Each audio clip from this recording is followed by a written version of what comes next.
my secret. Just do something that ain't nobody ever done before, but make it sound like something that's always been there forever.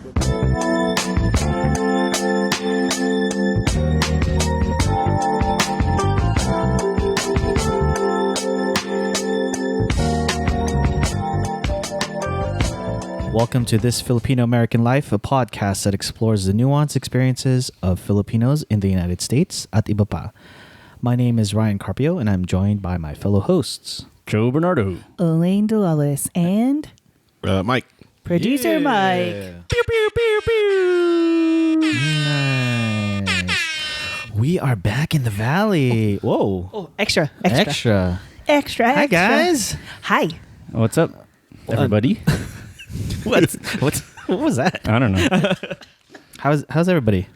I haven't seen you guys in a while. Since a month? Yeah, since a month. But we are back with a brand new episode today. But before we do that, I think we have a TFAL of the episode. The TFAL of the episode is Steve Sison. Steve. Sison. Hey, Steve. I like how I Go said- ahead, Joe. I'm waiting for Joe's joke. I have nothing. What? I'm not. What are you going to say? I don't know. Like the summer season? Summer the spring? Sison? Season? Sorry, I was totally thinking of Joma. Sison.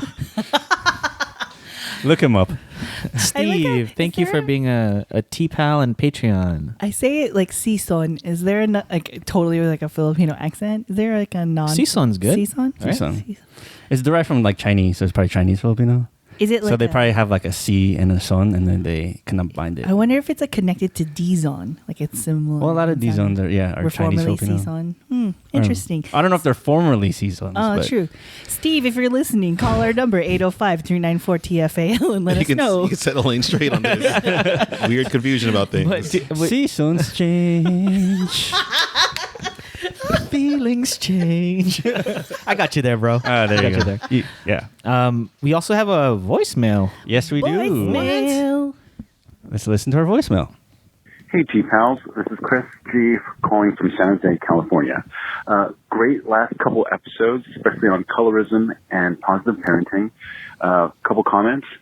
I think as younger generations, it's up to us to, as maybe a more malleable, more flexible sort of mentality to really meet our older generations where they are.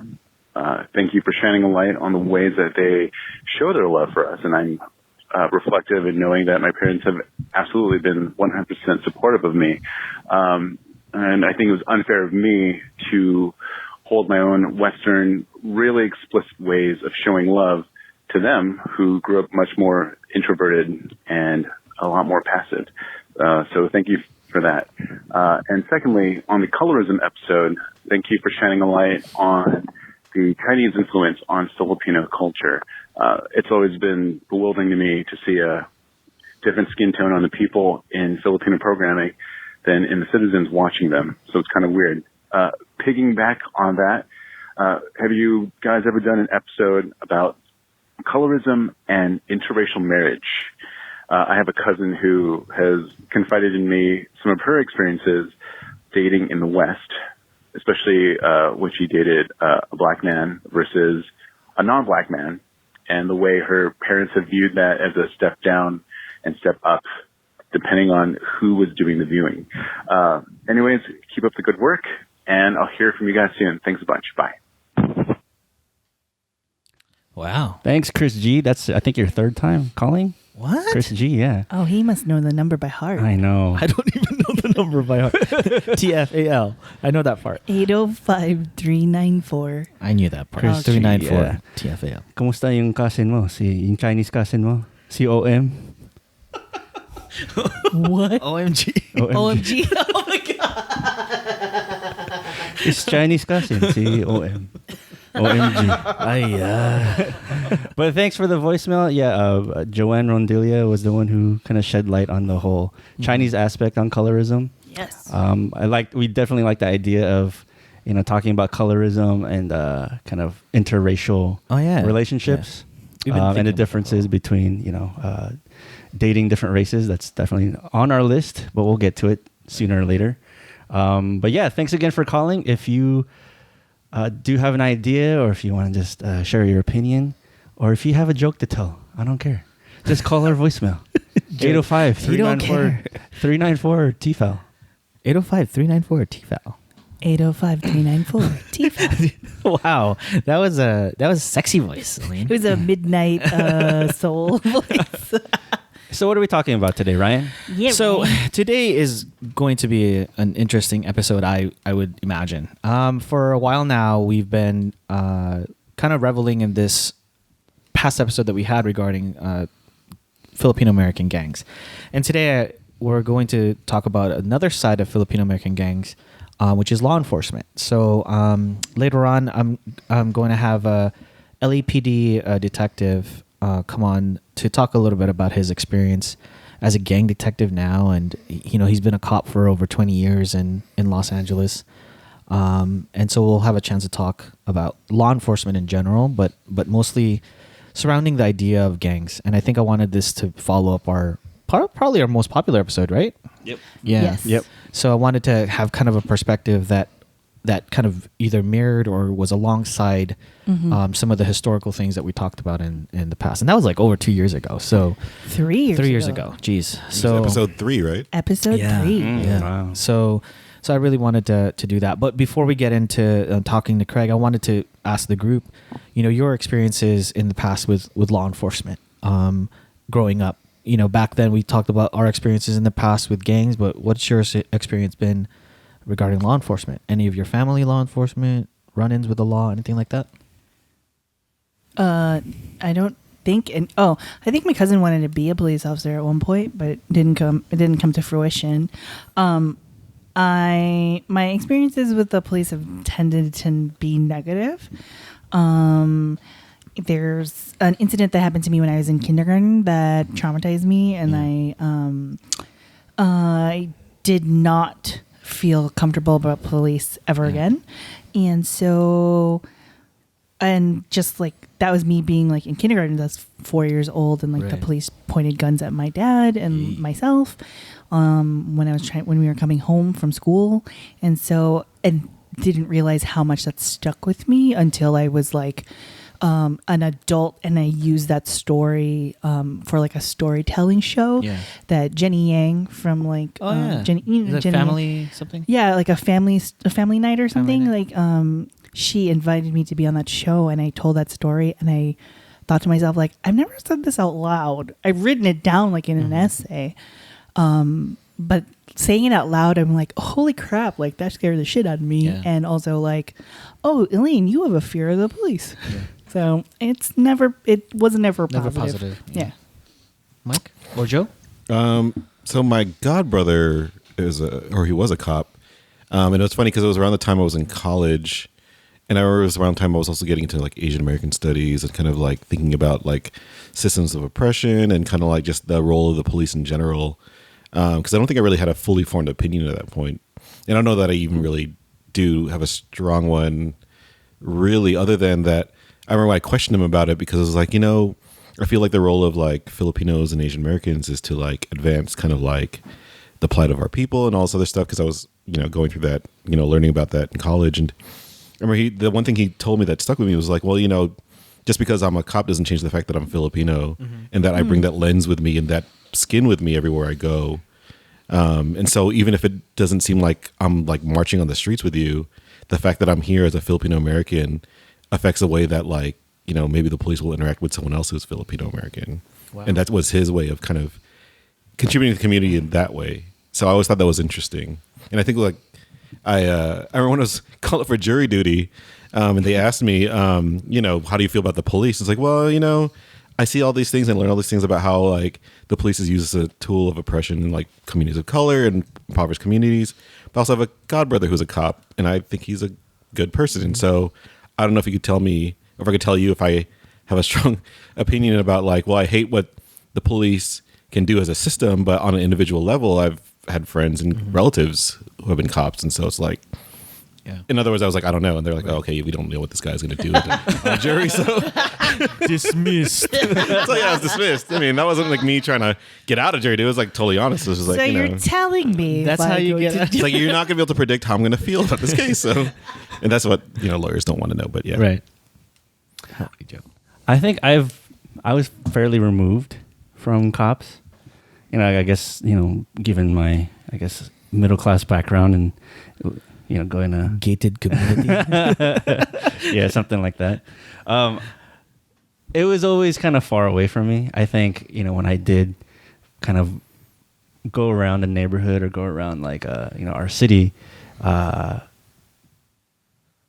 always kind of was paranoid about cops because, you know, there's like a bunch of Asian guys like going into a car and then sometimes they would pull us over and just they wouldn't kind of do anything like really or but I was always questioning was that harassment, right? You know, and then I think growing up, you know, during the 92 LA riots, civil unrest, whatever you want to call it, it kind of formed my opinion about like the cops because what you saw in the media was very much like cops were oppressing and harassing communities of color.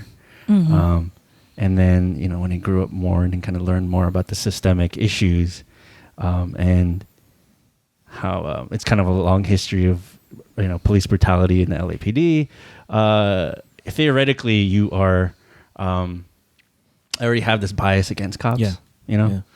When I started working for the city and I got to know more cops, it changed a little bit. But then there are also some cops out there that I met who are maybe friends of friends and people who I dealt with through work who were just like plain assholes and like they were like very much alpha males and they're always against like these measures that try to regulate what cops do and they're like, oh, they don't know what it's like on the street. And so, you know, they would say kind of blatantly racist things about, you know, communities of color in the neighborhoods that they're patrolling in. And so, yeah, I guess I still have a bias against cops, and it's more about like the structures and the kind of systemic why cops exist or why cops are patrol the places that they do. I think. You know, I think communities of color and people who are working class have a different idea of what cops are compared to people who are upper middle class and middle class and upper class, etc. And so I think systematically it could be problematic, but I think individually cops are just people. They're people. Right? Yeah, I think systematically that's the biggest problem that I have. And if you think about the history of policing and police forces, I mean, the initial kind of impetus for creating police forces was to enforce things like the fugitive slave laws and stuff like that, right? The original NYPD kind of mandates. But when you think, protect personal property. Yeah, basically, it's protect property and not necessarily people. And so, like, I think systematically, like, policing and the criminal justice system overall is, you know, created in a way that is inherently, you know, disadvantageous for people of color, people who are poor. I think on an individual level, there are definitely police officers who, you know, are probably great people. But I think it's like kind of like when you think about kind of systemic oppression overall, sometimes, you know, either you become a magnifier of that or you become kind of the victim of that. And so I would say, like, you know, the bigger question for me around policing and criminal justice in general is like thinking about, like, you know, accountability, transparency, making sure that we recognize that there are things that are built into the system that we need to address probably better. I think it makes sense to kind of like be more thoughtful about how, you know, we engage with law enforcement, knowing at the same time that, you know, if something goes down, who are you going to call? Right. Not Ghostbusters, obviously. Right. Right. And so, I mean, this is the thing that I've always struggled with, again, knowing what I know about like how policing has been used, but also knowing people on an individual level and, where they're coming from and how they're trying to like kind of do right at the same time, operating within a system that kind of is geared in a way that is not necessary for the benefit of certain communities. It's kind of like everything else in kind of this world, like, you can't like necessarily be, one way or the other, even though society tells you to be. Like, you got to really kind of scrutinize and understand what are kind of the roots of why things work the way they do, and what are the ways that we can kind of be better about either both calling that out, but also like creating opportunities for accountability and making things better. So yeah. And like for me, we talk about the system. I'm making this more towards my story of like how I was afraid of cops, because as a system my parents used to sort of punish me or make me afraid of punishment. The way I grew up was, if you were doing something bad, I'm going to send you to the police. So growing up as a young kid, that was always like in the back of my mind as an enforcer of something, right? Of a punishment. And so I always feared cops. And I've shared the story with you guys before. When I was a second grader coming in as an immigrant to the States, I remember being in school and a police officer came in to do some bike training or how to ride your bike safely in and out of school. And this cop comes to the school and everybody, all the kids were like hugging him and drawn to him, and they were like super excited. And I was freaked out. And I was like, I didn't understand why these kids liked the cops so much. So there was a certain perception that I had with police growing up, even as a youngster, like whether or not it was the Philippines or here. But even growing up, I think my only experiences with police is kind of like Elaine. It was never good. I don't think they were ever there in my time of need. I think that the times that I do remember interactions with cops in my family had always been bad. It was like a racial profiling. It was like my brother being pulled over for being an Asian kid in a red car. Just that idea of like what systematically this enforcement agency, or back then LAPD for us, has been perceived as. And so it was never really good. And I actually have the privilege, like Joe, this is a total privilege to be able to interact with cops on a personal level. And you're right, there's some cops that are just not cool. There's just some cops that go into the field of law enforcement because they feel powerful. And some could argue that, and you and I talked about this, Joe, some argue that cops are their own gang.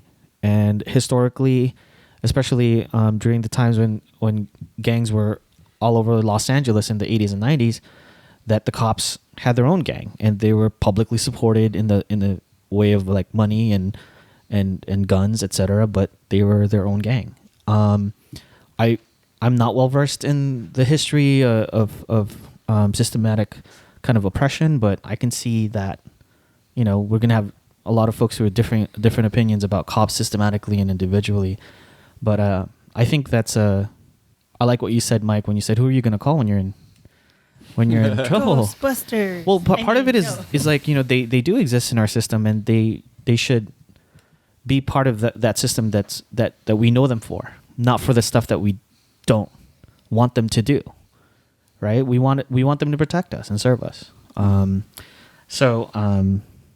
Anyway, any of you guys want to be a police officer when you were growing up? No. Me neither. No. Mike? No, not really. Yeah, I never understood that. But so today I think it's going to be an interesting conversation with LAPD officer. Again, this is one officer that we wanted to talk to. He's from Rampart in an area of Los Angeles that you guys can look up if you're not from LA. He's a gang detective. We'll talk a little bit about gangs, his background and history, and hopefully some insight into policing in general, and some kind of tough questions I think that we had in our minds, and hopefully enlighten us a little bit. Again, this is not meant to talk about the entire law enforcement, but we wanted to talk about as much as we can. So when we come back, we'll be joined by LAPD gang detective Craig Marquez.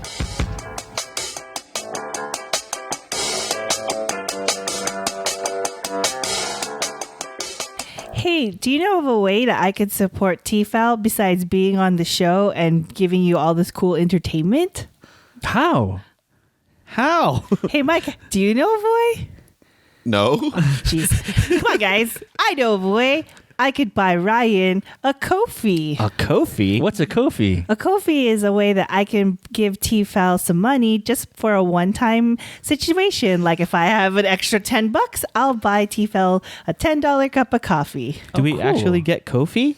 We Coffee? get the money, so Oh. it's like that's the coffee. That's cool. Ko-fi. Isn't there a subscription service too? Yeah, you could be a TFAL Patreon. Oh, how does that work? You contribute monthly by like $5, $10, $15, $100? $100. If you want to do $1,000 because you're just so inclined. But yeah, you become a TFAL Patreon, and by doing so, we shout you out on the episode. You are the TFAL of the episode, and we do things on our special Patreon sometimes. But yeah, you could buy us coffee, or you could monthly subscribe or monthly contribute to us. Oh, and we could buy all this new equipment. Yes. Yes, and we could go to different places to interview people around the country. Yes, and you support this entertainment that you are getting for free. Oh, man. That's We so are awesome. doing this for free, aren't we? Because Yeah. I'm sick of spending money, my own pocket money. I'm doing it.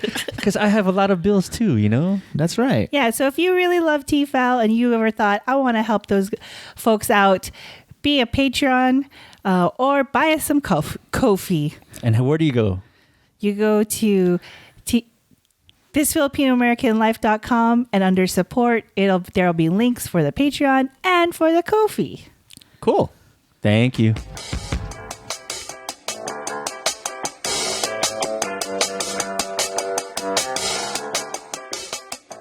And we're back. Thank you for listening to our commercial. Whatever Whatever it was. Whatever we're selling, you guys. Whatever racket that we got ourselves into. Maybe a Ko-fi. Do we still do the Ko-fi? I think so. Yeah. Someone just gave us Ko-fi. Really? Yeah, I just checked right now. Ah. Should I thank that person? Sure. Is it Thanks, Giselle. Giselle Manalansan. Oh. I'm ruining that, by the way. Is it Malalansan. Is it like the first time? Manansala. Manansala. Yeah. Cool. Thanks, Giselle Well, thanks, Manansala. Giselle. Yeah. Is it Starbucks or Coffee Bean? Or No. a Jollibee, because Jollibee, Jollibee. owns Coffee Bean. Did it go through? Yeah, dude. Nice. Cheap. And we're back. We are joined by our guest today. We are here with Craig Marquez, an LAPD gang detective out of Rampart. Craig, welcome to our studio. Thanks for inviting me. Nice Oh to my be up gosh. here. Wait. I gotta give Oh, you, yeah, that's right. I gotta give you the proper intro. Oh. Okay. Yeah. So, Craig, we've been talking about this for a while. So, just as a quick catch up, we wanted to have somebody from LAPD come and just talk to us about the work that he does as a Filipino American, but also looking back at some of our episodes in the past to talk about Filipino American gangs. If you guys remember, gosh, it's been 2 years now? 3 years now. One of our more popular episodes was talking about gang life here in Southern California. I also wanted to talk about law enforcement and the relationship with gangs in general. But here's Craig. And Craig, thank you again. Would love to know about you first, your background, where you grew up, and all that. So take it away. Born on Maui in Hawaii. What? And Wow. yes. Paradise. Paradise. So yeah, grew up in Hawaii and born and raised, and left home when I was 17 to join the Marines. Oh, okay. And when I got done with my tour in the Marines 4 years later, I needed a job and looked into being a police officer back home in Hawaii. LAPD had just gotten a big federal grant and was hiring 1,000 officers at that time. Wow. So Circa what? 95. Okay. 1995. And so the crime bill, I think if you're familiar with the Clinton term in presidency, he signed a 1994 crime bill, and a lot of that a lot of those funds came towards law enforcement to hire officers on the streets. And I was a direct result of that and applied there. And the rest, as you say, is history. 24 years later. So you decided to move for that? Yes. Wow. Yes, it was not easy to leave Hawaii and for the first time, but also not easy to not return. Right. That went over. That went over pretty hard. Was your family upset? Yeah, you could say that. Oh, no. But they understand. They understand when you're doing things for your career and you're trying to stay off their medical plan. Right. And their dental plan and then moving back home. And it just turned out that way. But that's not uncommon, like people leaving Hawaii. No. After I heard, people in Hawaii get island fever. Yes, I had. That's exactly what I had. Is that why you joined the Marines? Yes, I had island fever. Born and raised there. You get up, you look at the ocean, and that's it. You're never going to get out, get off this island until if your parents had money, then you went away to college. But if you didn't, then your only chance was to join the military and then leave. So that was my plan from a very early age, was to join the military branch, and I chose the Marines, and that gave me an opportunity to not only leave Hawaii, get off the rock, as they say, but travel a lot of different places. I've heard it as rock fever. Rock fever, yes. Rock fever. Yeah. That's what my friends from Hawaii would the term. The term "get off the rock." That's where the term comes from. You get rock fever, and then pretty soon, after a while, you're like, okay, I got to get off the rock. Yeah. Well, I know there are tons of Filipinos in Hawaii. Yes. Maui too. Did you grow up with a lot of Filipinos? Yes. That was the biggest immigrant group during growing up. That was the biggest immigrant group coming over to Hawaii. Mm-hmm. So that was kind of like one of my only experiences when we talk about immigration. Most people here in the mainland think about immigration coming predominantly from Latin America. Well, where I grew up, it was predominantly Filipinos coming. Immigrants. My great grandparents were immigrants coming over from the Philippines. And what year? Early 1900s. Okay. So that was the cicadas. Yes, exactly. So the cicadas were my great grandfather Pio. He was one of the first cicadas that came over in the early 1900s. And what are the cicadas? Oh, they're the ones who worked at the sugar plantation. Oh, yes. Okay. Yeah. So not they came. John Cicada. No, John Cicada. The singer. Sorry, such an old reference too. Like, who the hell's John Cicada? You said that. Now I think of his songs. Thanks a lot. Dated yourself. Yeah, dated yourself. So old, Ryan. I know. Yes, you dated yourself right there. Right. Sorry. For our millennial listeners, the Gen Z listeners, John Cicada was a popular, I guess, singer. Early 90s. Early 90s. Oh gosh. Yes. So your great grandfather, you said? Yeah, great grandfather. He was he came over as a cicada. He was a contract worker for the sugar plantation. So he came over as a field worker, like most of them did, and he cut sugar cane, and that was the deal for him for 3 years, and most of them stayed after their 3-year commitment. Where did you go when you were in the Marines? Where were you stationed? Wow, my first duty station was Panama. Wow. It was right after the war. So right after the Gulf War? No, well, technically it was after the Gulf War, but we had fought Panama and the Gulf War back to back. Just so, because Joe's a historian, he may know this, but I have a terrible sense of history. So, and Mike's looking at me like in shame because he's a military kid. But explain this after the war. Noriega, right? Noriega, Just Cause, Operation Just Cause. It was in. Were we just talking about that? Yeah. The blasting of the music and all that stuff. Yeah. The blasting of the maybe John Cicada even. John Cicada. We were just talking about this earlier. Yeah. Yes. Okay. Well, sorry, but Noriega, when I think of it, I think of like the hip hop rapper Noriega. Oh my God. So all of us are really old on this podcast. Yes. Okay, so thank you for explaining that.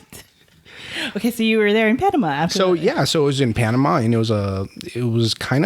it kind of reminded me of growing up, because growing up in Hawaii, obviously when Ferdinand Marcos was overthrown, Hawaii played a big part of that, because he fled. Fled there.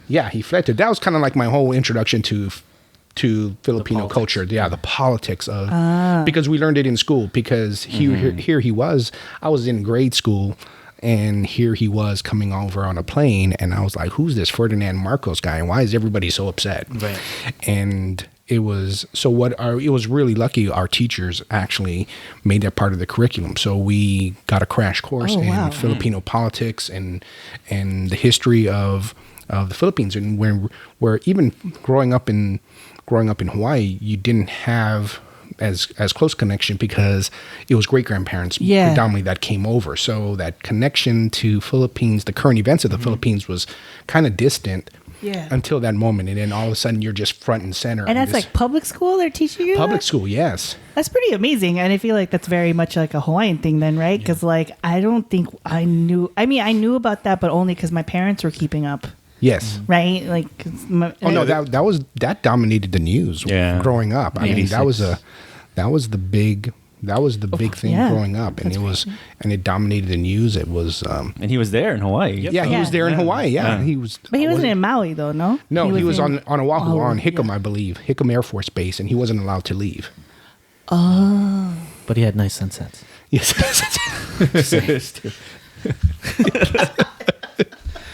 So going back to Panama, like right after Noriega was ousted, it was kind of like you get to see that all over again and see how, Did you travel to other areas? Oh yeah. So it was like it being in the Marines was almost like being on tour. It was here I go. I leave Hawaii. I'm here in California in Camp Pendleton, and then I went to Virginia for a while for my job school, and then went off to Panama. Was there for a little bit under 2 years. Okay. Came back to Camp Pendleton for a little while for a cup of coffee, and then I was off to Japan. Oh. And then came back from Japan, and then that's when I got out. So I spent most of my time overseas. Got it. So then you came back and you're like, I need a job. LAPD is hiring. I'll get off the rock and go to the mainland. Yeah. Was your family in the military at all, or is it just like... I had all my uncles, it was... my great-grandfather, the one who came over from the Philippines, he actually served that. He was the first person that I knew of that in our family that served in the military, and he served in the Army during World War I. World War I? Yes. Wow.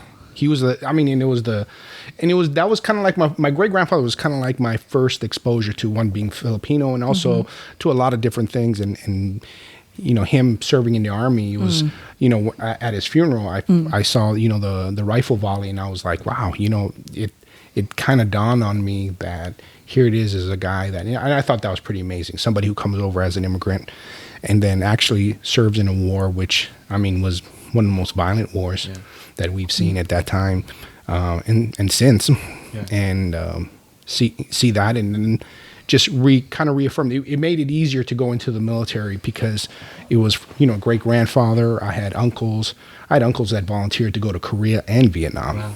So you had a legacy. Yeah. Wow. I was just thinking that. Legacy, yeah. So growing up in Hawaii, like being around a lot of Filipinos, were you part of like a would you say a small group of folks who decided to go to the military? Or are there folks that because we're talking about gangs, like is there a stark difference between folks who are like, I'm gonna join a gang? Is that a big thing in Hawaii growing up when you were in high school or so? Or not really? It was. We definitely we had gangs. It was very different than talking with my friends who are Filipino who grew up here, where gangs predominantly in Hawaii were Filipino. Right. Versus Hispanic, where you have Hispanic and black gangs here, and Asian gangs are now the smallest group of the ones that we know of, and versus when I go to Hawaii, where it was predominantly the overwhelming majority were Filipino gangs. Hawaiian Brothers were the biggest one growing up, and which was kind of strange that Hawaiian Brothers, but yet they're Filipinos. Right. And then Sons of Samoa was the next one, and so you had Samoan gangs and you had Filipino gangs. Because when we talked about the gang episode, I think our premise was like, man, we grew up in the Los Angeles in the 90s, and gangs like part of our lives, but it was kind of scary, right? Yeah. Like we were, listening back to on the episode, we were like sort of scared Elaine was sort of oblivious. Like that was the obliviousness. Yeah, I mean, I was. But it was also part of the being oblivious to it is like it's so part of our lives. It like, was to be in that. So I was curious about in Hawaii because next I want to talk about like kind of Los Angeles. But it's interesting. You said Hawaiian brothers and then sons of Samoa, and I'm like HB. That was like a brand of.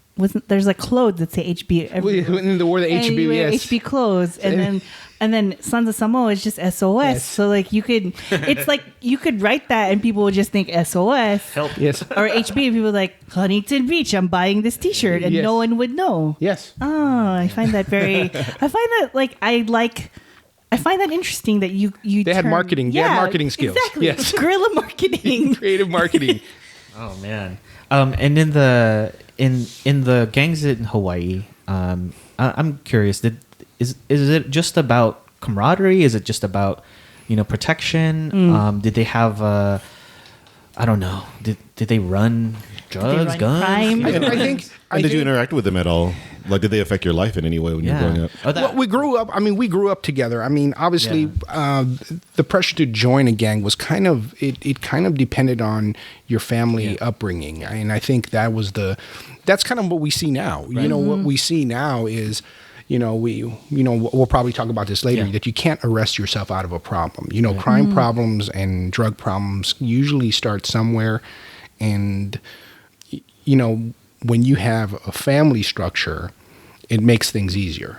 I was very blessed to have very strong males in my, I had stronger females in my family, but I mean, as far as presence, I had males that taught me how to work, that taught me how to, how to have priorities, how to have goals, things like that. And I think that was the difference. The difference between me and some of those friends were that a lot of them didn't have very strong male presence in their lives, and that was probably the biggest difference between me and them. Well, couldn't it be also like a class aspect? Like you maybe have opportunities to join the military or whatnot compared to those folks? Yes, and and it's when I was listening to like your prior podcast, I think one of you said it that for many of us who were Filipino, we were born in Hawaii.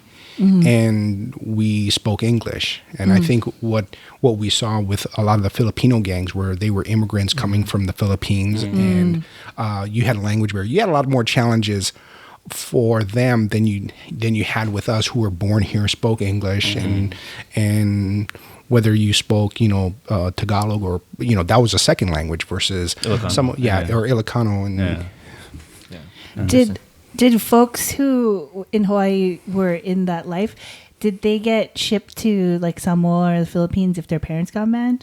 Because that was like a trend that I feel like we talked about that. Oh yeah, we did. We said right. Like some of them. The threat was like, I'm going to deport you. I'm going to send you. And then like because I knew people whose parents sent them to the Philippines and it only made them worse. Yeah. So did that happen in Hawaii? You didn't see that too much. I mean. Them going back, I mean, those who came over always had a connection with the Philippines, so they traveled to the Philippines. It's a lot closer than like us, right? Here, and I mean, yes, I mean, a lot of people don't travel back to the Philippines, but in Hawaii, it was actually pretty common. That people who came over would travel back. So the threat of being sent home really didn't carry any weight. It didn't carry any weight. There were, I think most people saw it as a choice. The kids they saw it as a choice. Like, hey, maybe I'll stay here, but maybe I'll go back to the Philippines. Got it. With gangs in Hawaii, was it mainly like street gangs, like amongst the Filipinos? Was it street gangs, or were there any kind of organized crime elements? Well, there were street gangs, and then there is an organized crime element. They call themselves a syndicate, where it's more like organized crime. Hawaii was really behind as far as what we saw here in California or in Los Angeles predominantly in the 80s and the 90s. I mean, when growing up, when I saw, Los Angeles, and I saw, I mean, that was the time of colors, of, and movies, NWA, and everything else like that. So it was like a different, I tell people now that I live in Los Angeles and they think I live in a different universe. Right. And so, and street gangs were like that too. We were still, they were still using, sticks and balasong knives and things like that. And that was I mean, we were still doing the rumble and all this other stuff where you didn't have that in the 80s and the 90s. It was just like a rumble where you go fight. Yeah. Oh, I just imagine it was just a little bit more chill there. I think. I just imagine like West Side Story. Yes, like a West Side. Yes, it was really West Side. Yeah, they're snapping their fingers. They're doing choreography. Yeah. It's just a little bit more hang loose. Yeah. Hang So loose. it was. I mean, it was something you'd see more like in the 70s versus something in the 80s and the 90s were.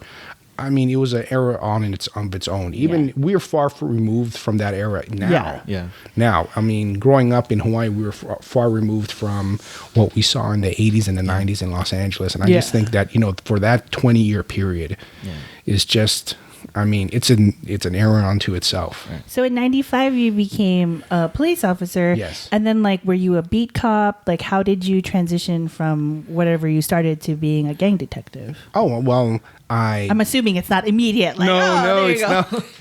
So, I started off, my probation was in Pacific Division, which is in Venice Beach. Mm-hmm. So that was like the first introduction that I had to gangs, because you had, like Shoreline Crips, you had Venice 13, you had a lot of different gangs, but I did my probation there, and then from there I went to Southeast Division, which is Watts. Mm-hmm. Okay. And so that was gangs on, your gang experience now. That's the hub. Yeah, that's the hub. And so And what the time frame of that? What year is that? That was in 96. Oh my gosh. my You're in God. the heart of also just a lot of interaction between law enforcement and gangs in general, coming from the late 80s to the early 90s. Yes. I And imagine. post riots. Post riots, Yeah. yes. It was still red hot. I mean, the gang violence, that people growing up in that lifestyle and then being part of LAPD at that time, it was a very busy time. It was an exhausting time for a lot of us. Right. Okay. Right. And then from there, I went to Rampart. I stayed a little bit there in Watts, and then I transferred to Rampart.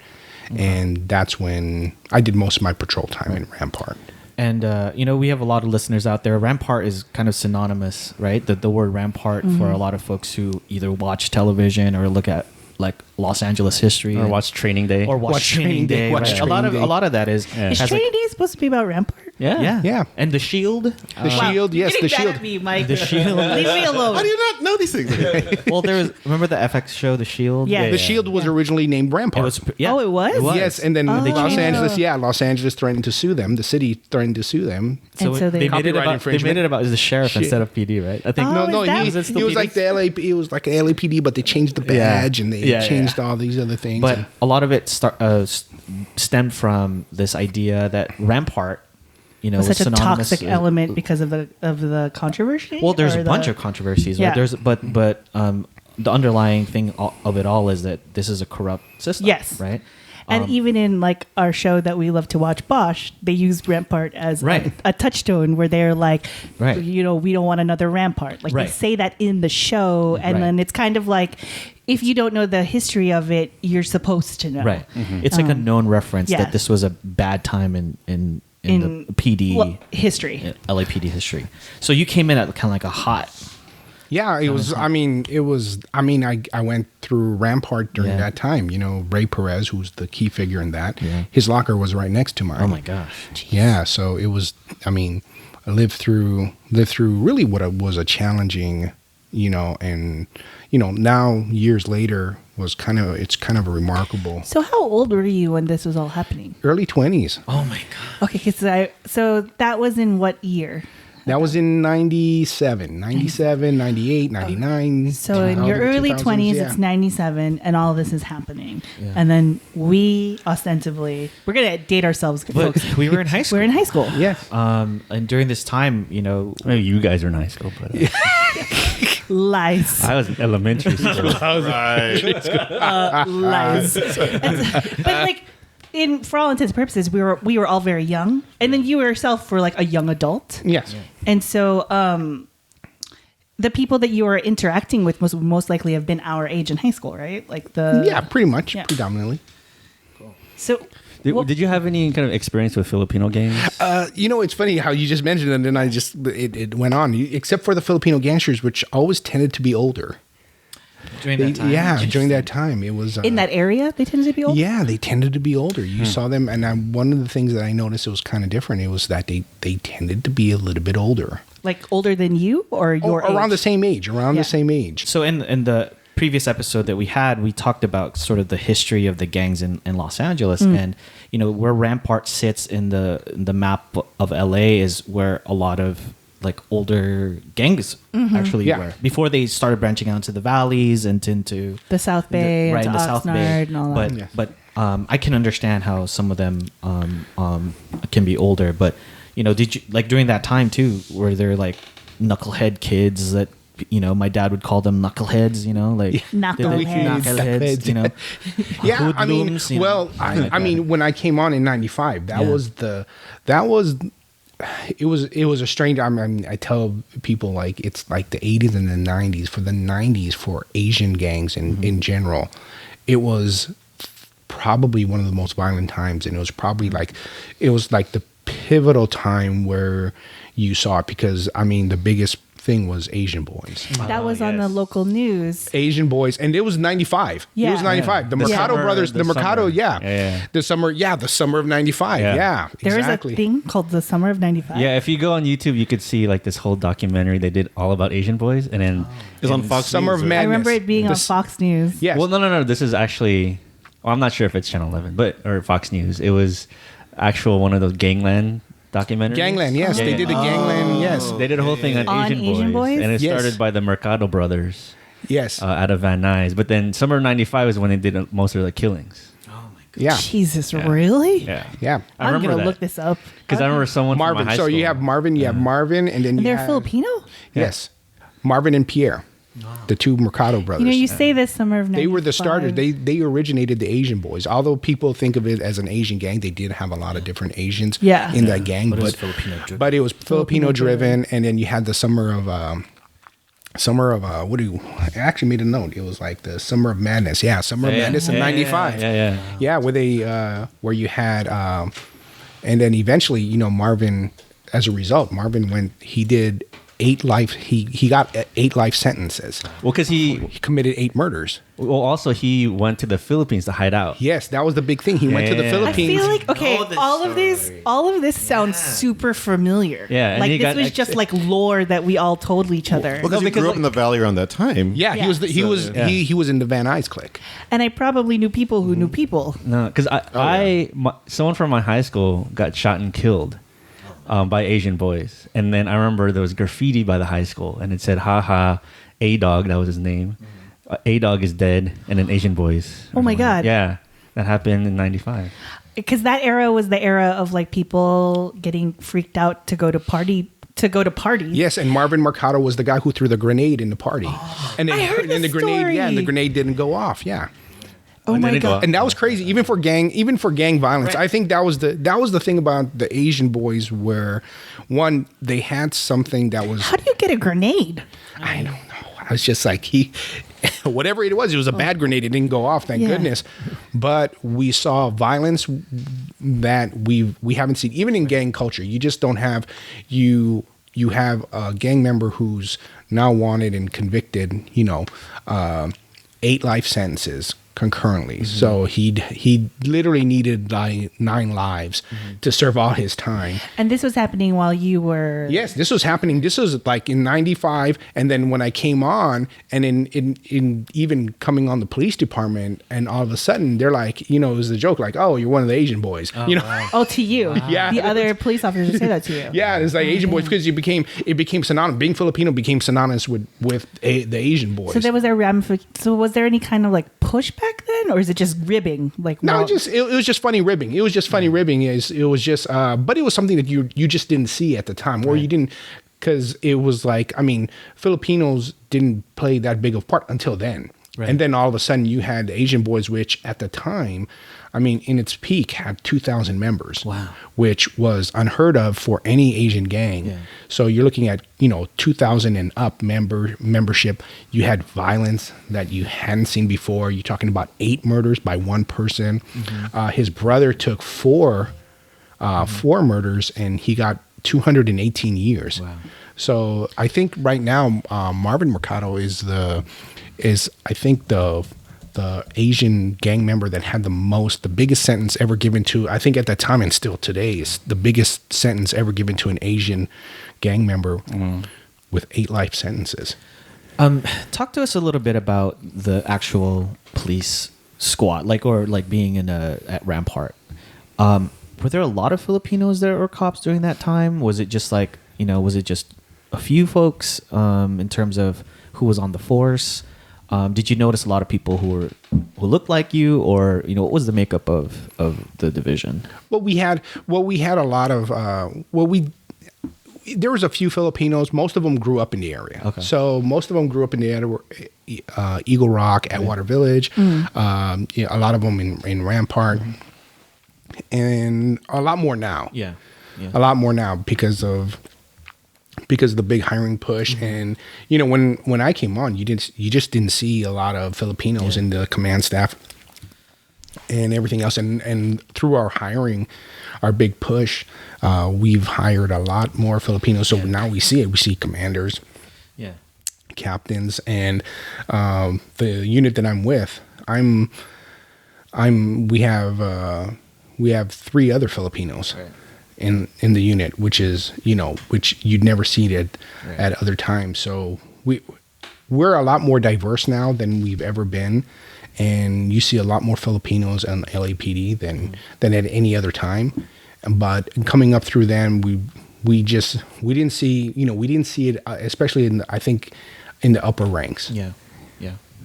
And in terms of I'm going to get a little personal here, but when you said you had the ribbing from folks who associated you with being a gangster, did that translate? Was it just humorous? Did it translate to anything other than that? Yeah, it was just humorous. It was just humorous. It was just strange at the time because right.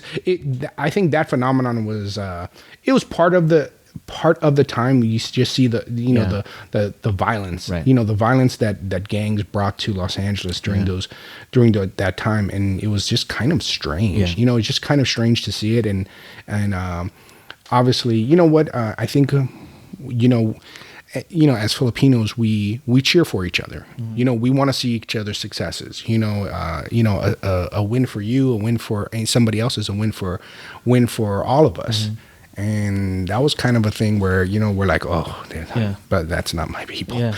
Right. That's not how we do it. That's how the losses hurt too, it really does hurt. And I think that's the thing about it is that, when you have someone from your community that is, associated with, gangs are part of almost every culture. But I think when you saw the type of violence that we saw in the 90s, and especially associated with us, which a lot of us didn't grow up in that environment, it was hurtful. So other than kind of Asian Boys, around 97 or when you started Rampart, was STS, Satanas, and Pinoy Real, and all those other kind of gangs, were they still active? You know what? STS they were around. You saw them around. As far as being active, probably not as much as maybe Diablos. I mean, and I'm talking about the Pinoy Diablos, not the Mexican Diablos. But the contacts that I had were predominantly with Diablos. A few with STS, you saw vandalism and everything else like that. Pinoy Real was predominantly in Atwater Village, so that was over across the border. Yeah. A different division. Right? Yes. Yeah. And in the Los Angeles gangs, we started talking about kind of what were the, I don't know how to call them, offenses mostly. You have Asian Boys, I imagine the larger ones like murders and stuff. But is it mostly like petty crime? Is it vandalism? Did they protection? Was it mostly just some small petty crimes or? What you saw, I mean, it was kind of strange because the the crimes that I did come in contact with, a lot of them were things like identity theft and things like that. Yeah, which was like, I which was kind of strange, but it seemed like a lot of that is drug associated with. So we have we do have a lot of gang members, or I found a lot of gang members that also had drug problems themselves. And so it was just weird. And then STS was always been affiliated or has been affiliated with Temple Street, which is a Hispanic gang in the same area. And it was an offshoot of Temple Street at its beginning. And it's kind of merged back now with Temple Street. You have, Pinoy Locos, which is a clique of Temple Street. Is that now? Now. Wow. So you have a Filipino clique of Temple Street, and it's kind of brought back. It's been kind of brought back to where it started, which is with Temple Street, which is the gang. And would you say so part of our conversation before was like, what happened to all the Filipino gangs? I don't know if we as a podcast group, we just grew up and we stopped paying attention. But, their existence, are there still high school peewees that are going through a system? Do you know, did they grow old like us? Yeah, or they're like, I'm just going to be a nurse, No, I think, they're there, but I think, I think we can all pat ourselves on the back. I think as a community, we've done a lot of things that maybe you don't see in a lot of other communities. We see a lot more, we go back to the male figure, the absent male figure. We see a lot more strong, very positive role models, male role models. And when we talk about gangs, we, although we don't leave women out, but we are talking about young men, predominantly young men. And I think if we see one common theme across all colors and all races when it comes to street gangs, is the absence of fathers really hurt young men in general. And then that's when you see the spread of gangs. And I think the Filipino community in general, we've seen a lot more effort bringing up young men, and so that we have young men in our community. Also, I think the Catholic Church plays a big part in our culture, and that's something different that we see, and that has obviously a lot of good influence and produced the kind of results. Well, what about higher rates of incarceration? I mean, do you think a lot of the gangs have kind of not dispersed, but a lot of gangs have dwindled because of people are just sent to jail more often? I've been asked that question, and I mean, it does. I mean, there is. I mean, obviously, we talk about mandatory sentencing. We have a lot of when it comes to punishment. Obviously, gun violence is always been a hot topic, and when you commit a crime with a gun, you're going to get some serious time. But I think, in general, we've had a lot of discussions, and I think that's the difference, is that communities talk more, and I think a lot of that is pushed by social media. So a lot of ideas and concepts and also resources is pushed out, and then also things change. You have more interaction with the police department, with our communities in a positive way, other than just arresting people. And so that's that, so we see a lot less murders. I mean, in Rampart in the 90s, you're talking about over 100 homicides. In Rampart alone. Rampart alone. In its heyday, you're talking about 9 square miles with 300,000 people in it that had over 100 murders easily every year. Wow. And in that time frame is when Search to Involve Filipino Americans, which is in the Rampart district, they had the gang prevention, they had after school youth programming. There was funding for that. Well, we're bringing it back with GRID. Okay. So GRID is coming back? Well, no, Grid is here. So Grid's a program, yes. And we've talked about all these different things that we do in the city of Los Angeles. Could you explain what Grid is for like the audience who wouldn't know what? Okay, so Grid's a program where you have the city will go ahead and open. It's 32 locations across the city. And they open it up from, I think it's 7 o'clock to 11 o'clock, a lot of these community centers, so that youth can go there. There's activities there. So where they would be out hanging out, yes. Getting into trouble, we have people who are trained, who are gang counselors, who talk to kids in high-risk areas. Is it an acronym for something? Yes. Oh, I keep on getting gang reduction. Gang reduction and youth development. Yes. Thank you. So they have spelled GRYD. Yes. Because in my mind I was like, what is the I? Yes. I'm like, oh no, it's a Y. Why? So gang reduction and youth development. So they have summer night. So the program I talked about is Summer Night Lights, which is 32 areas. Got it. Community outreach for between the hours of 7 and 11. Got it. Then you have Youth Squad 360, which is another program in which kids meet one-on-one with counselors who give them resources as far as job training, life skills, which is really good and really helpful. So it's a really different. We're looking at all these different approaches to the gang problem. How about gang injunctions? I know that was popular, probably in the early 2000s when they're introducing that. Like, did you see its effect? And like any other tool, there is going to be an effect. So, we had gang injunctions, and of course we had gang arrest. I think what we saw, at least in the police department, is kind of looking at it in a way where, where we have tools, things like gang injunctions, but we can't arrest ourselves out of a problem.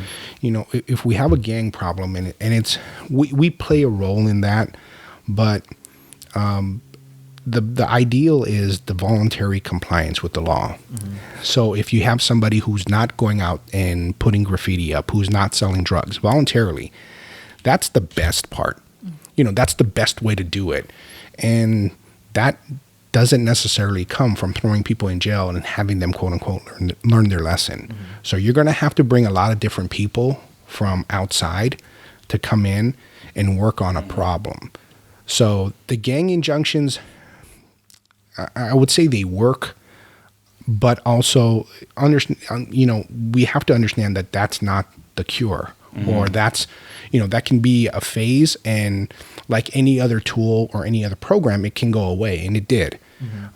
The community decides what it wants, and gang injunctions went away, and we go on to different programs, and Grid's one of them. We have a lot of different programs in the city, and strengthening communities and building relationships. That's the way to do it.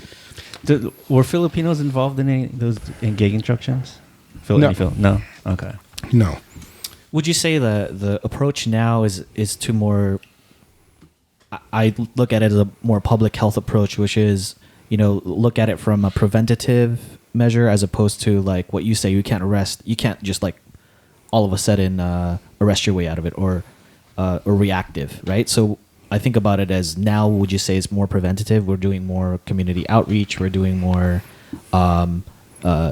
youth development as opposed to, what, we're gonna arrest kids that do bad things. Back in the 90s was more like that. Is that kind of like where we're headed? Oh, that's exactly where we're at now. Okay. That's exactly where we're at now. We talk about the relationship that we have with the community, and the differences between, say in the 90s, LAPD in the 90s versus 2019.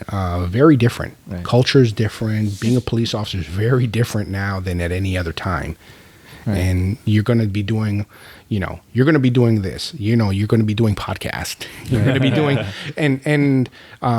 and be transparent. Right. Being transparent as to what your experience is, because we're better off. We're better off when we have officers out there talking about our experience, talking about what affects us as a community. Do you think it's like a structural leadership change? Because like given in the 90s, you were in the shadow of the riots, and then the police chief at the time had a lot of controversies around him.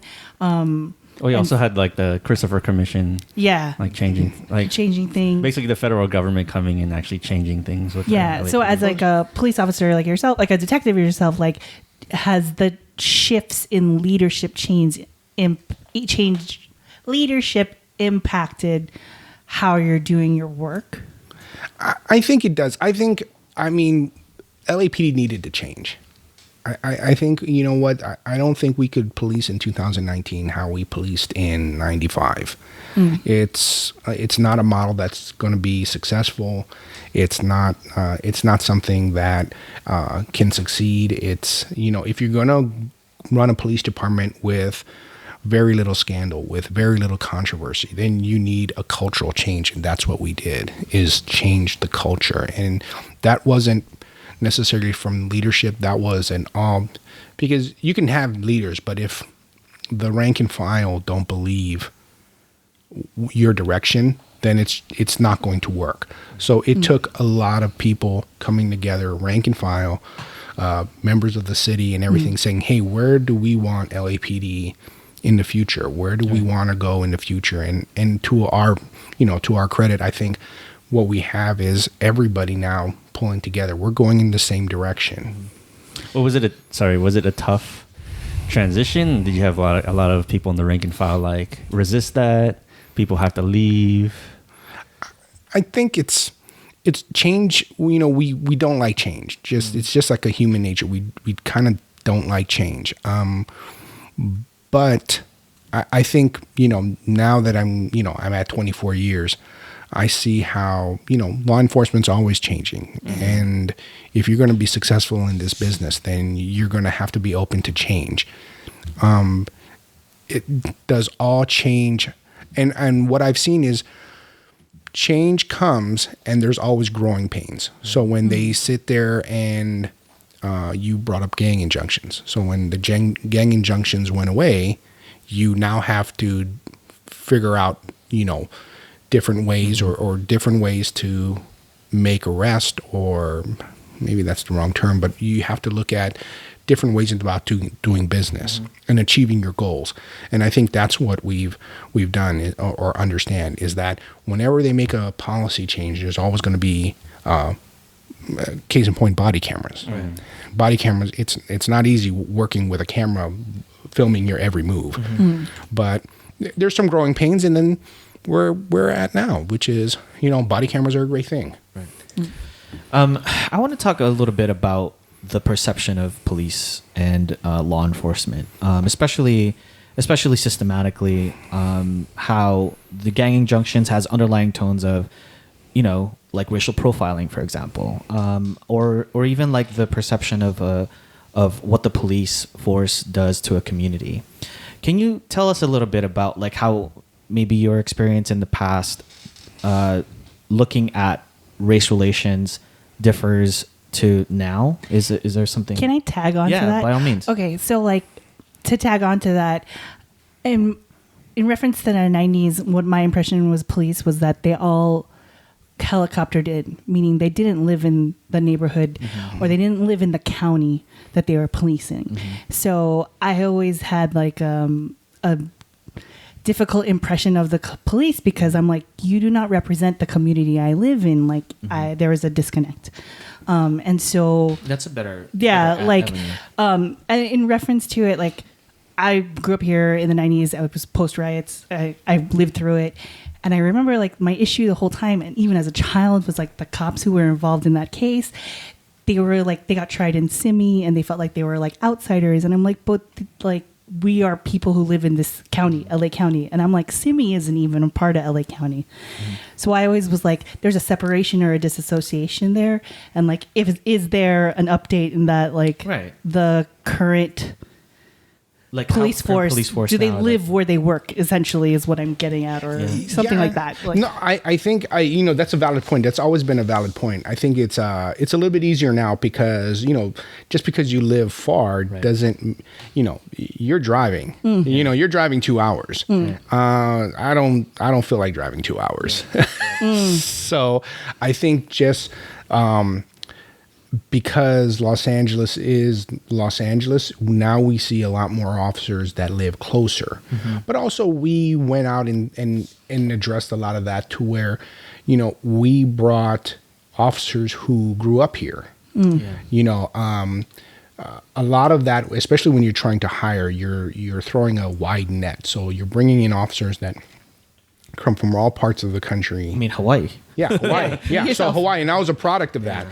So I didn't grow up here, and I wound up living here. So, and I think that's, important. The connection that you have. I mean, I live in East Los Angeles now, so I mean, I'm kind of in the heart of, what we do as a police department and understand it.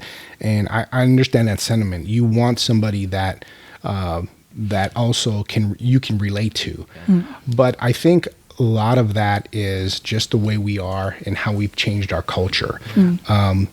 I think now what we see is officers have a lot more friends that are outside the police department. So, culturally, we're very different. I mean, you look at the cop now, he or she probably has, you see a lot more females on the police department. You see a lot more interaction with the community, whether it's in the church, whether it's in their, their CrossFit gyms, their spin gyms. You see a lot more. I have a lot more friends now that are not cops than are. I mean, obviously, I have a lot of friends that are cops, but I have a large network of friends and friendships, and it's great, and it's opened a lot of our eyes to see, when you have friends that are of a different race, different color, LGBT friends that can give you a different perspective. So race relations in general have probably changed in the last 20 years. Oh, totally changed. I think it's one of the biggest change from when I first came on till now is the relationship we have with minority communities. That doesn't mean that it's perfect by all means. I mean, we still have, but I think even in things that, like marriages or, with a brother or sister, you don't see eye to eye all the time. But the key to it is, we've had controversy since the 90s or since that time, and we haven't had, knock on wood, we haven't had the riots that you see in Ferguson. If you look at the places that have riots, usually you can point to that there's a relationship problem with the police and their community, and we've kind of avoided that because it's a lot of hard work. I would not have this conversation with you. By the way, thank you for doing this, but I do want to ask questions about mistakes in the past that LAPD has had, or even just law enforcement in general. Are there any certain mistakes that you, just because knowing that you grew up, or you grew up in your career in such a hotbed, especially like Rampart, what mistakes do you think LAPD has done in the past, or has had in the past, or you're just like, this is stupid, or this is bullshit, or have you ever felt that way towards the system itself, like in terms of its mistakes? And we talked about race relations, but just in general, like I know some cops out there who are like, man, I wish I still had gang injunctions, because they looked at it as a like what you said, like as a tool. But sometimes I look at them and I'm like, what? Like to me, it's like we're going away from that. But there's still some folks who, of course, are resistant to change. But are there any mistakes in the past that you're like, I'm glad we're not doing that anymore? Or oh yeah, I think, you know what, if I think there was a time where, being a police officer, the idea that, hey, this is, unless you walked in my shoes, then you don't know, and that was kind of like the overwhelming thought. I think we're not there anymore. Okay. I really think. I think I really like where we're at now. You know, I think when you look at the interaction that we have with the community, when you look at all the things that needed to go away, it really did. There was a lot of it was a simpler time. You know, you didn't have social media. You didn't have technology was, you know, pagers. And we're far away from just a simple pager now. Yeah. I mean, other than body cams, you just have people with cameras all the time. Yes. Right? So, I mean, there's cameras everywhere. Yeah. So there's cameras everywhere. There's cameras. I mean, in fact, you wind up trying to go in reverse. And that's the thing, is that there's so much information. There's so much electronic data out there that there's no way that you can review it all and watch it all. But understand that everybody watches you in real time. You walk around with a camera on. Is that something that most cops now have? Like, they think about that? Like, detectives think about, like, everybody who's out there when you're patrolling, like, essentially has a camera on their phone. Yeah. Yeah. So you think of, like, how that impacts your interactions with folks? And I think that's the hard part, because, you know, no one wants to, you know, it's not a fun thing to know that everybody's filming you. You know, it's one thing to have somebody watch you do your job, but it's another thing for somebody just to sit there with a camera looking at you do your job. And because there's lacking context. You don't, you know, if, you know, when you see things on social media, you know, you don't have the context. What happened before? What happened after? What was the backstory on this? Yeah.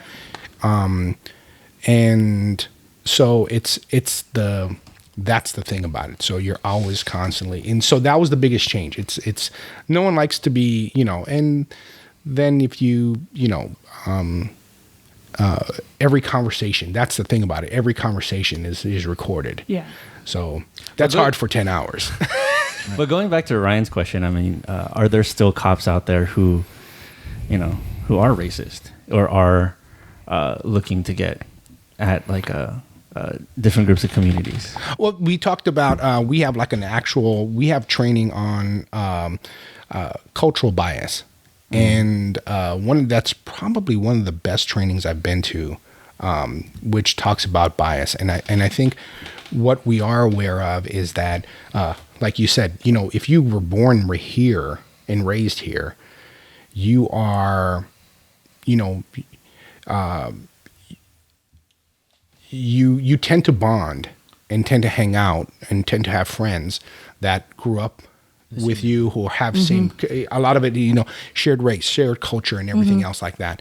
So you have to have a heightened awareness of people who don't come from your background, who don't come from a place where you've grown up, and be aware to that, because they have different issues, they have different concerns. So one of the things that we do is that, and there is a heightened awareness of that. I don't, you know, 24 years, I haven't met anybody who's a racist as far as, I'm going to stop somebody because they're black, or I'm going to stop somebody because they're Hispanic. I think we all, as a group, need, or we do a better job of it now, knowing that, you know, people grow up in different areas and have different experiences, and we try not to discredit, you know, what they have to say or how they feel, because they don't, you know, they don't think like us, or they're not from ours, or they don't come from the same background. So it's something that we definitely work on, and with cultural, you know, we call it cultural awareness, cultural bias, but there is a heightened awareness of that. So that's something that the LAPD has done. That's mandatory training. That's mandatory. Yeah, that's mandatory training. You shall go through cultural awareness. Is it like yearly, or like, is it like because like at my office I have to do like sexual harassment training every year, there's like a thing that I have to do. So like, is that something that's yearly, or that was a big thing where we brought in a professor from Howard University. So that was a big training where we talked about, you know, different statistics. So that was a special training. So we had to bring everybody out. As to whether it's recurring or not, I don't, you know, I don't know, because we definitely talk about it. I mean, it's been a year, and so it's something that we definitely, we incorporate that. Perhaps it will be like something down the line. Yeah, probably be something down the line. And then you touched upon how, like, in places like Ferguson and whatnot, that there's a lack of communication with the police department and the community, right? Yes. But from what I saw in the media and whatnot, like, the community reaction seemed to be like to the militarization of the police department. Like, they were out in force and they had like tanks and whatnot. And these are things that I know LAPD has, because like I live near Metro Division. So like I know that these things are there. And so in my experience, I don't know if I've seen that out. I don't think I've seen the things out, but maybe like the weird like tank things. Yeah, the Bearcats. They call it Bearcats. Okay. Yeah. Oh my god, what that is called? Yes. I don't know the technical term. Yes. But it's also like, Is it battle ram? Oh, the battle ram it's actually in the museum. So they don't use that anymore? No. Yeah, they don't use the battle ram, but they have the Bearcat. Yeah. Okay. Is that like as a citizen of this county, I have to personally say I don't understand why we need that here.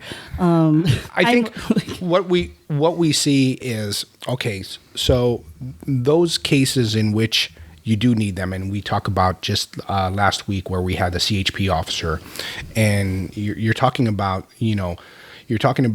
something that is a rifle. I'm not sure what caliber it was, but that's something that is the capabilities of that weapon is greater than what you have, or puts you at an extreme disadvantage. There's also certain buildings and you can fortify a house in a certain way that puts you at a disadvantage. Mm-hmm. So those tools have, I think, right time, right place. The Bearcat needs to be used in the right time and place, like in a situation where that would be. Yes, and so what we've done is we've had criteria as to where those things are deployed. Okay. Where approaching something or approaching a situation using normal means would be impractical or unsafe. Correct. So a lot of those tools in which you've seen is something that is rarely deployed, but also like you said it where hey, I'm from the civilian world. Why do you need that? Yeah. And so part of our job is to go out and tell and explain to you like what applications is it useful for, what do we use that for, and also there's a trust issue. Are you using that appropriately? So whatever tool you have, make sure that you use it appropriately, or the people who are ultimately our boss, mm-hmm. Which is the citizens, mm-hmm. are going to say, you know what, I don't want my police department using that in that situation. Yeah. I'm going to say it. I don't want my police department using it. Yeah. But I think unfortunately, I see where in certain situations, unfortunately, like we've had the North Hollywood shootout. We've had the Black Panther shootout. We had the SLA shootout. We've had the Nickerson Garden shootout with like Coughlin and his partner. There is occasion which a lot of those things, and it's better to have it and not need it than need it and not have it. We've just seen the shooting out in San Bernardino, where you had the person go in and shoot up the party, out in San Bernardino, out in the regional center. So for mass shootings and stuff like that. Yeah. So for mass shootings, I mean, those are definitely, and I mean, North Hollywood is a perfect example where, we were extremely outgunned. We didn't. Were you there? I was off. I was on a day off, and then I was working in Southeast versus out in North Hollywood. So do areas where those shootings have happened, is there now a presence of that type of armory, or is it going to be deployed from? Well, we definitely. I mean, we went from there. We approved the .45 caliber pistols, which we carry. Because in the past you couldn't. No, it was just like 9mm Glocks. 9mm and Berettas, and so we've kind of revamped, our equipment and how we have the equipment available. shotguns, use of certain ammunition. We definitely revamped that. But like everything else, I mean, it's revamped and with 20 pages of rules as to what's appropriate, when to do it, and we take that seriously. Yeah. Like you're not going to just roll out the Bearcat. No, yeah, definitely so. And I think that's the fear. The fear is like when you sit there and you see a Bearcat, like, like, hey, I don't want, and we don't want to either, because then you wind up losing that. Yeah. Well, thank you for letting me be able to share this with you, to share my concerns, because like it's a legitimate concern. It is. Like we all live here, and like just to see like certain like armories is I mean, as somebody who's grew up with a father with basically like a legal armory of his own, because my dad has a lot of guns, like you would think that I wouldn't like have an opinion on this, but like literally I'm like, that's not necessary. But it's and I don't, and I think for those the listeners, your listeners, I think it's okay to ask questions. I think that's the difference we say between 1995 and like now. In 95 I would probably not have this conversation with you, because I'd be like 15 and it'd be like, hell no, I'm not talking to a cop. Well, and it's so a different mindset. But also, first of all, I like that you said, your bosses are the citizens. I think that's something that not a lot of cops either will admit to or will believe, that the citizens of the city that they are being paid for, your salaries are through our taxpayer dollars. The acknowledgement of that, I think, is huge, right? So, it is. Yeah. It is. Yeah. I also, we're kind of running out of time, but I also wanted to say, part of this conversation that we're having, when we first did our gang episode, I wanted to show sort of like a fear that I had with gangs. And I got to tell you, Craig, when I was growing up, I was scared of cops, particularly because, and I said this in the intro, cops were used on me by my parents as a way to scare me and to punish me. Yes. That's one of the biggest. That's one of the biggest my pet peeves. We have parents, and if for your listeners, listen, I understand raising kids is hard. Do not tell kids that if you're misbehaving, the cops are going to come and take them away. Because what happens is when they really do need us, they won't come and talk to us. So I have the opposite, in that I have a fear of cops because I was in the car when my dad was cops. I was in kindergarten. Cops tailed us home, and they got to our house, and they were looking for someone. It was in the 80s, so it was a long time ago. And they had shotguns pointed at my dad because they were looking for the car that he drove. And so it was like a line of cops. I'm in kindergarten, so I'm like 4, right? That's when kindergarten is. Yeah. And I was like, even as a child, like, what the fuck's happening? Like, these are, and in my head, I was a little kid, right? So I'm thinking, like, the police is supposed to keep you safe, but then the police are pointing these guns at my dad. And so I was like, I don't know what the fuck is happening, but they're going to take my dad away or they're going to kill us. And I'm in the car. Yeah. And then, like, I didn't realize that caused so much trauma or like distrust of the police until like years later when I had to retell this story at like a storytelling thing. And I was just like, oh my God, that is why I don't particularly trust the police, but because it was that type of experience. I mean, ultimately at the end of the day, like the police got wind that the person they were looking for, like the car they were looking for, had already been apprehended, but they were intimidating my dad in an attempt to be intimidating. It was 1984 at the time. It's a different police department, but like, but I think that is like also you're right. Like it's an experience that we all had. I still have ill feelings towards cops who pulled over my brother for being a teenage brown kid. Please, and so I think we sort of I believe we hold the police force to a higher standard because one, we are your bosses. That's one of them.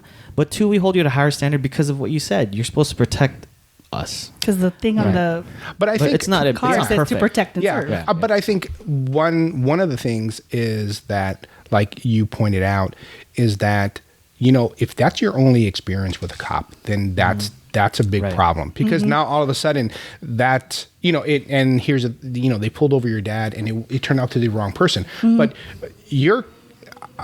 the vast majority of the community doesn't have constant contact with the police. The people who have constant contact with the police are totally different people. And so the vast overwhelming majority of people will have 1 or 2 contacts with the police.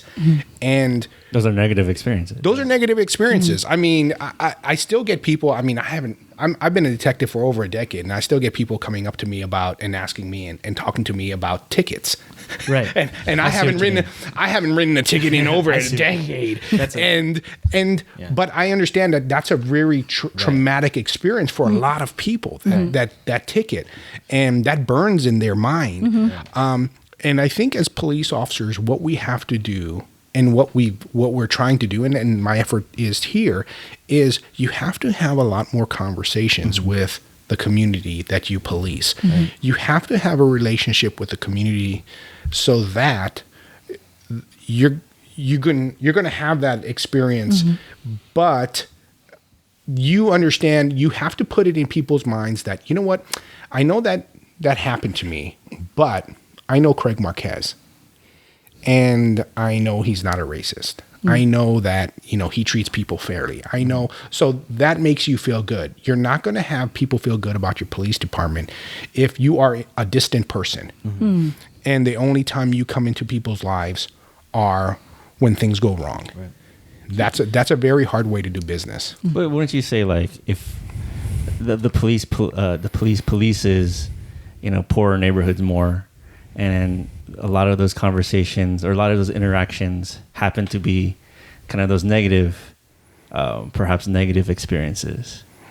And so for example, like, I think people who are like more middle class or higher class, they have a different view of cops than someone who are, people are of working class. Yes. So how do we kind of change those dynamics? I think it's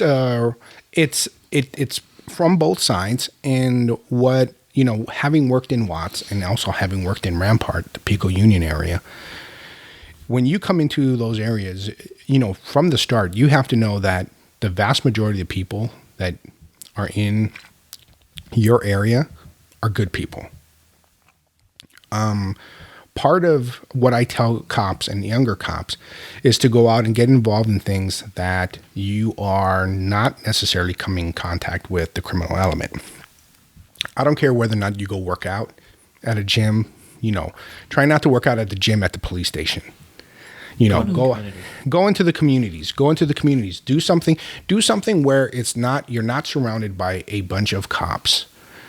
So have a life outside the job? Yeah, have a life outside the job. It's about the overall message I think that I'm hearing from you is like, hey man, diversity is good. Right? Yes. Like diversity in thought and diversity in communication is good. Because if you are constantly talking with people who see things like you, or never challenge you as to maybe what you think, or then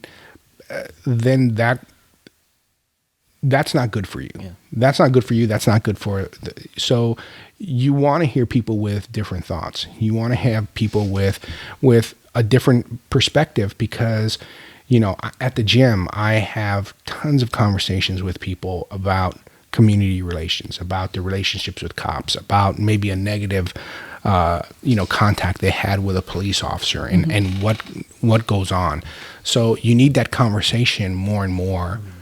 And they need to see the human side, and they need to see, because somebody probably at a young age didn't explain like what was happening.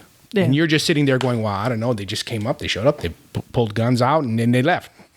That's exactly what happened. That's it. And that's all you have. And then now you go. I mean, it's all I have. And then I have like the memory of like my dad like pulling in and then being upset, and then like going and then like decompressing by like drinking. So like there's systematic steps where like the intimidation becomes like a part of your life. And then you're like, oh, like everything associated with whatever this organization is going to be negative, right? Yeah. And it works also, when I tell cops, when you go to call and you're constantly looking at people at their worst moment in life, when they've had an argument with their spouse, when they are drunk, when they're under the influence, when they're, or they're committing crime or whatever, you're constantly going from time to time to people's lowest point or you're constantly dealing with people who are making bad decisions.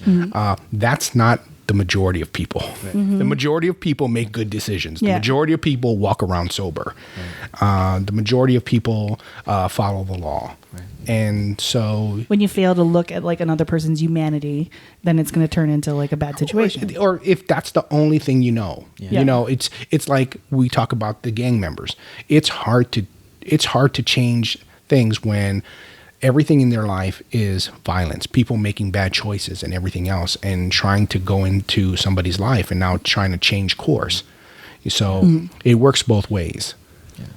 Well, this has been, I think, we wanted to talk more probably, but Craig, I just wanted to say thank you for being here. Thank you. This is by no means for me personally. I don't know about my colleagues, but it's never easy to talk about things like this because of how we personally feel about gangs itself in general, but also law enforcement sometimes. So this was just really enlightening, and I'm glad that we got a chance to do this. I know we've been talking about this for a while. So thanks, Ryan. This is good. Yeah, thank you. Thank you very much. Appreciate it. Thank you for inviting me, and definitely, what do you call that? If you guys ever want me back, I'll be happy to come. Right on. And I think that's... Where can people find you if they want to reach out to you? I mean, look for you. But if they want to reach out to you online or like your social media handles or like handles or... message. Yeah. Oh, yeah. If folks have questions for you, how could they reach you? Oh, you can reach me. You know what? You can reach me at being a detective, I got my own office phone. So definitely at 213-484-3492. And you'll answer questions outside of Los Angeles too? Yes. You know what? We're international. International. Yes, we're international. So, and then my email address is 32104@lapd.online. So, and I'm really happy to do it. And if so, shoot me a question and I'll definitely get you the best answer I can, and look forward to hearing anybody who has anything. Cool. Thank you very much. Thank you so much. Thank you. This Filipino American Life is produced by Michael Nailat. Our intro and outro music is by Roger Habon, aka 10.4 Raj. Resident reality checker Girly Colado, legal advisor Rianne Fajardo, and graphic design by Vincent Collyer.